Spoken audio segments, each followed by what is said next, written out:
Ամեն այդ երեխեքը վատ կրթություն են ստացել։ Հիմա դուք ուզում եք, որ մենք համ այդ արտագաղթը պահենք, համ այդ վատ կրթությունը տանք։ Շնորհակալ եմ ներողություն։ Չէ, ընդհակառակ ասում լավ եք ստացել ձեր գյուղում։ Ինչ եք տեղից խոսում, ես ուզում եմ հասկանամ։ Նարեկ Կարապետյան, համեցեք։ Պարոն Գաբրելյան, մի հատ շատ կարևոր հարց ունենք ընդհանուր կրթական ոլորտում, որը ազդում է մեր ընդհանուր տնտեսության աճին։ Գրեթե բոլոր տեղերը, բոլոր ուղղություններով, որտեղ ներդրում ենք անում, մասնագիտական կրթության բացակայության պատճառով մենք սկզբից միշտ ներգրավել ենք մարդկանց, ով մասնագիտական կրթություն չունի, տարիներով ներդրում է արվել իրենց մասնագիտական կրթության եւ վերապատրաստման վրա, որից հետո նոր կարողացել են աշխատել։ Մեր կրթական համակարգը մի հատ մեծ խնդիր ունի։ Ինքը կապ չունի տնտեսության հետ։ Պատվերը տնտեսությունը չի իջեցնում։ Գերմանիայի օրինակով, Գերմանիայում պատվերը իջեցնում է տնտեսությունը։ Մենք սովորել ենք միջազգային հարաբերությունների ֆակուլտետում, նաև իմ ֆակուլտետից միջազգային հարաբերությունների մասնագիտական զբաղվող 2-3 հոգի կարող է չլինի։ 200 հոգուց։ Շատ մեծ խնդիր կա, մասնագիտական առումով մեր տնտեսության աճը չի կարա լինի էֆեկտիվ, եթե մենք չենք պահանջարկը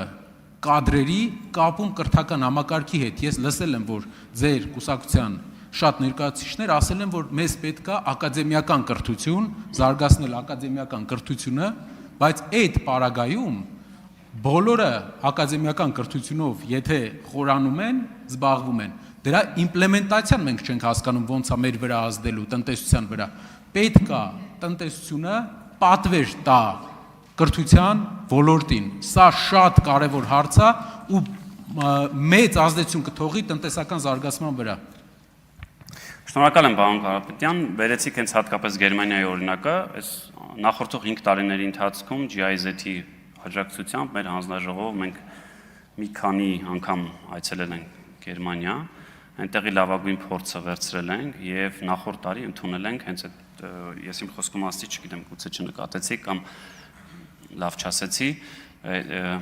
դուալ կրթության այդ համակարգն է դրա, այսինքն մենք այո այդպես կարծում ենք, որ օրինակ քոլեջներում պետքա ուսանողը, որ ավարտում է, ինքը անմիջապես, նույնիսկ դրա նախորդող որոշակի ժամանակահատվածում արդեն իսկ աշխատատեղ ունենա։ Ինչ են կարել, ասել ենք, հարգելի բիզնեսի ներկայացուցիչներին, ասում ենք եկեք ներգրավեք քոլեջների կառավարման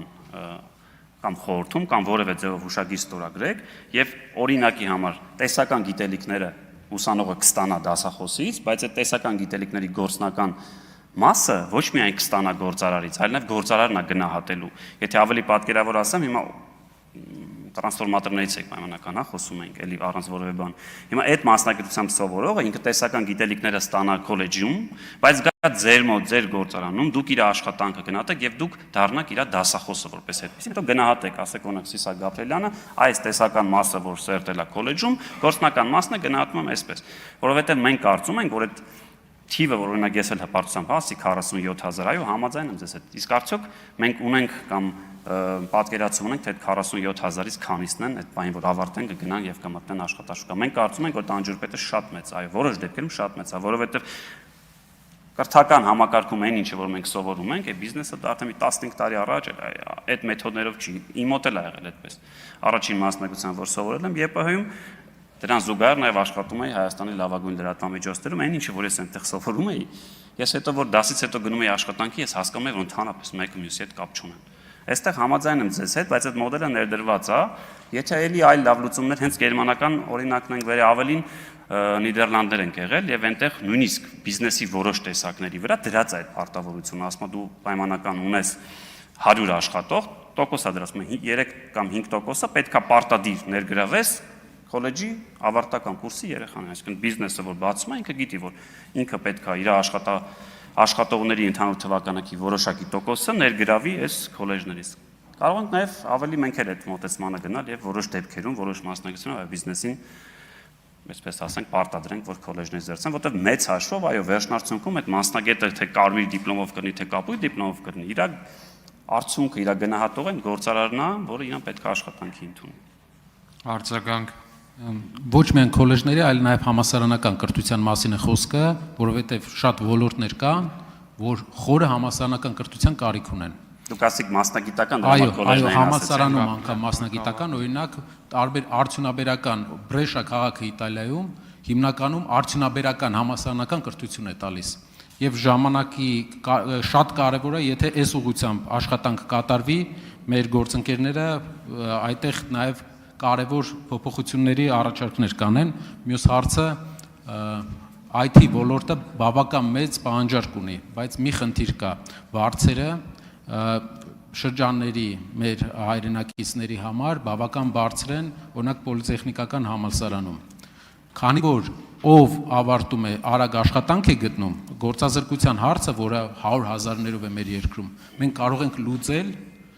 ինչ որ ձև աջակցելով, սուբսիդավորելով IT ոլորտի կրթության սակագինը, վճարը ընտանիքների համար։ Շնորհակալ եմ պարոն Կարապետյան, ժամանակս չէր հերիք է,